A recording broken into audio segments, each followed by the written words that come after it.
Hi guys, Harshit this side. Welcome back to my channel.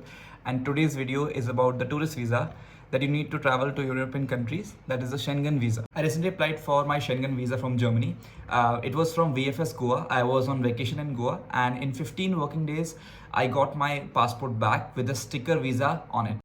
In fact, this is the second time I had applied for Schengen visa. The last year I was planning to go to Europe. I had applied it from Switzerland, and I ended up getting rejected from the Switzerland embassy. The reason that they quote was that the decision is based on following reasons. The information submitted regarding the justification for purpose and conditions of the intended stay were not reliable.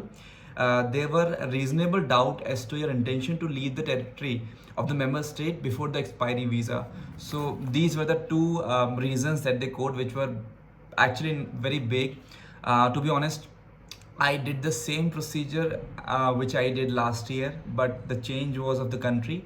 So maybe that's why I got my visa this time as opposed to getting it from Switzerland. And this is how the rejection letter looks like once you get it from the VFS office.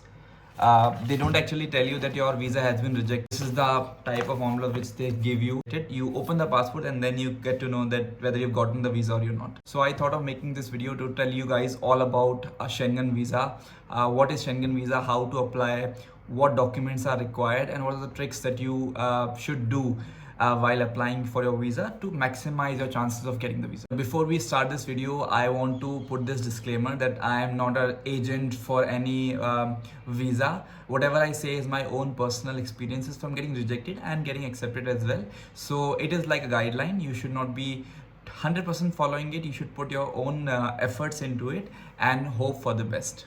So first of all, this is how the Schengen visa looks like. Now the Schengen visa is the visa which you need to be able to enter the 23 Schengen countries.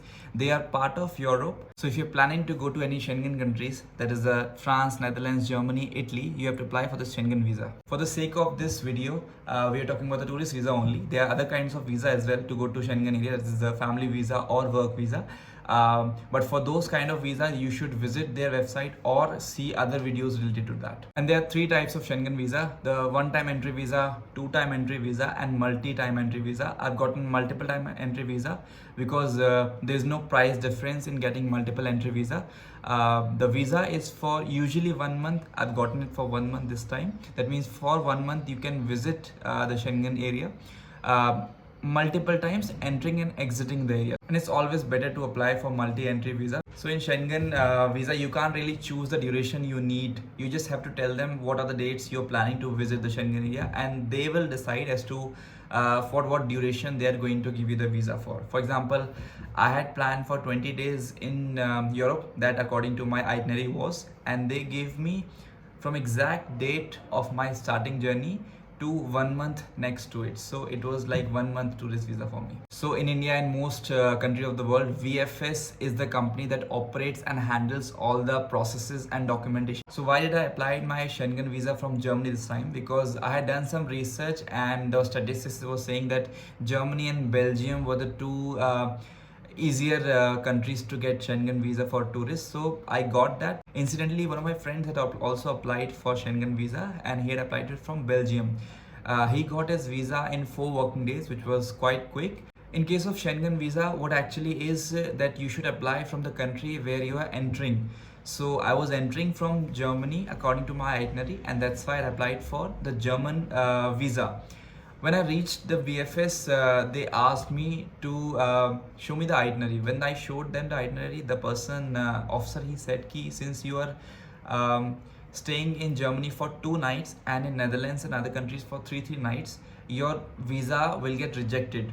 So he asked me to change my either itinerary and hotel bookings or come next time to the VFS with second appointment. I asked him why, because according to whatever information is available on Google, you should be applying it from the country you are entering or spending the maximum number of days. So these are one of the criteria should be fulfilled.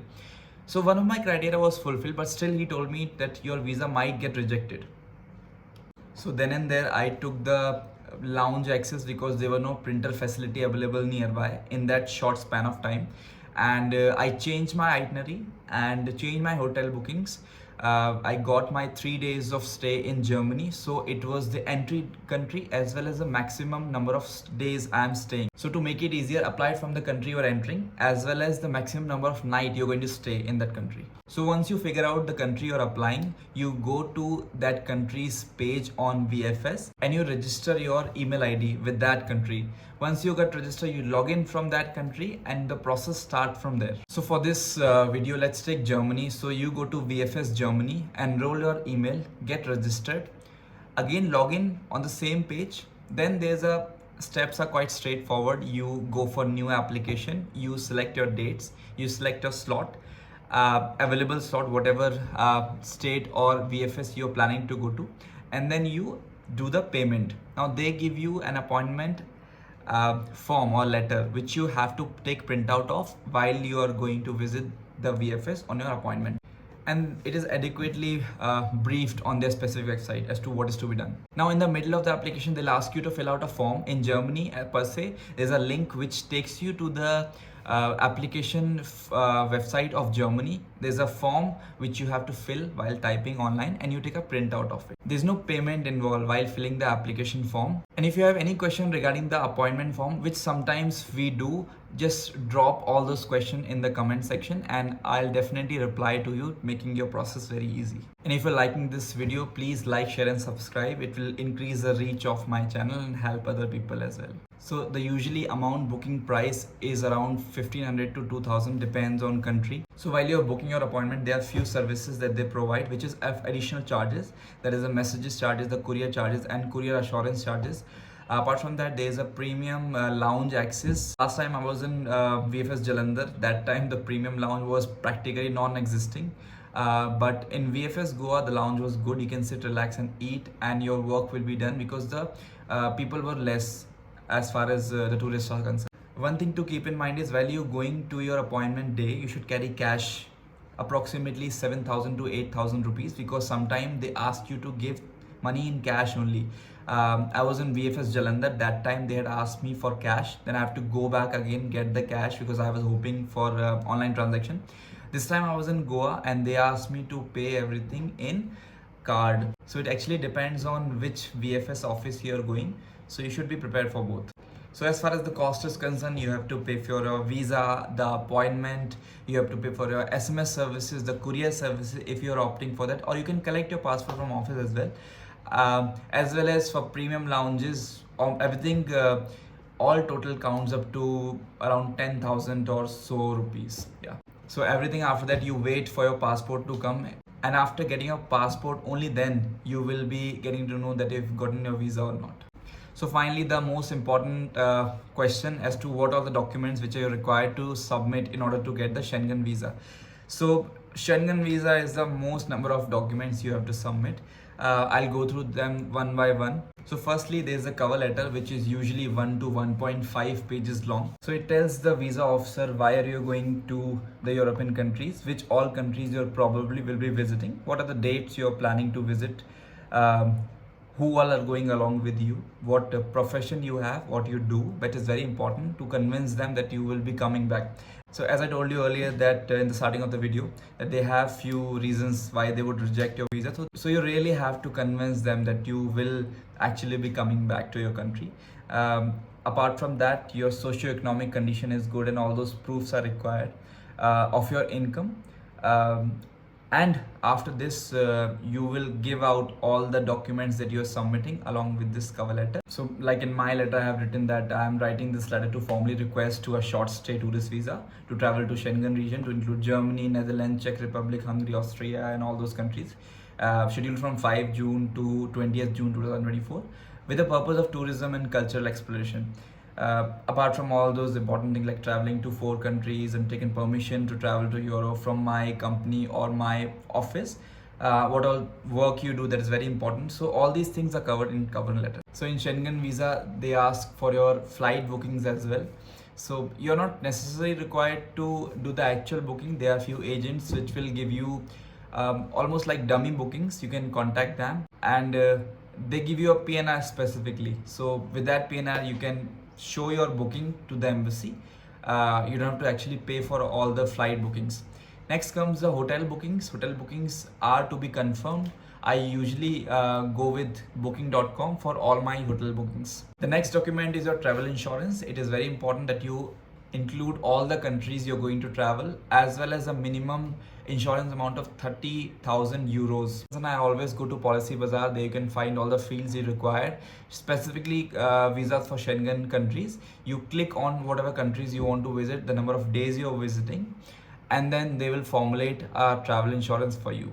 Also, there are specific travel insurance companies that are listed on the VFS. You should go and check those companies only and try to get insurance from specific countries only. Then comes your application form, which you will be filling from your specific country website, and the appointment booking. One of the important documents is your bank statement of past 6 months, that you have to get it signed or and stamped from your bank manager or bank employees. I have an account in SBI and it is quite close to my house, so I go there and I ask for my statement. They print it out and the manager himself signed it and put the stamp on all the pages. So that is important, that you should have sufficient balance in your bank account. My friend which got the visa from Belgium had almost like 4 to 5 lakhs. I had 5 to 6 lakh rupees in my bank account. One thing you should keep in mind, that the transaction should not be very close to what your visa application date is, visa appointment date is. That means you should not be having transactions of 1 lakh or 60,000 or 70,000 rupees just before you are going to get your bank statement, because it shows that something is fishy.